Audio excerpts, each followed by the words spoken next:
We have entered into a state of war when we said, Ashhadu an la ilaha illallah. We are in a war against our distractions, in a war against our egos, in a war against the shaitan.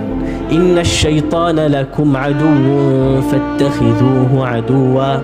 There are so many enemies, and I only have one weapon: my heart, my dhikr, my Quran. I don't have much, but that's enough of a weapon to keep me on this path.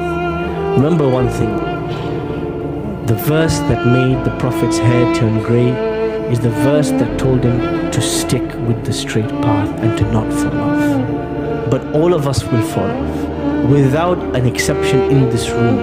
Every one of us has fallen off the path, because we were not angels, nor were we created to be angels. But it's not about never falling off. It's about how quickly you get back onto the path. It's not about having a perfect linear journey from A to B. Your journey may go left, right, and center. But it's about, did you get to the destination in the end?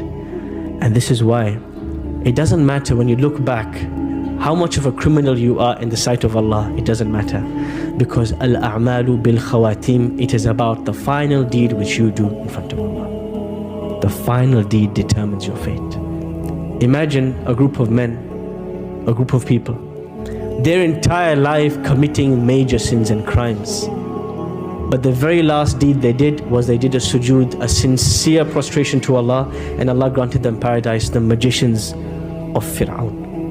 Imagine a lady, a prostitute actually, a prostitute, and her whole life that was her profession. And one day she sees a dog thirsty, and she lowers her shoe into a well and she gives water to this dog, and that empathy grants her paradise. Imagine the small deed that could grant you Jannah.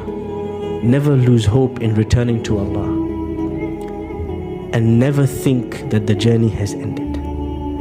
You are on a ship in a very messy sea, and storms are on every corner, and no weatherman can tell you what's next. You only have one thing: you have an anchor. The moment the storm comes, you chuck it into the sea and you say, Allahu Akbar.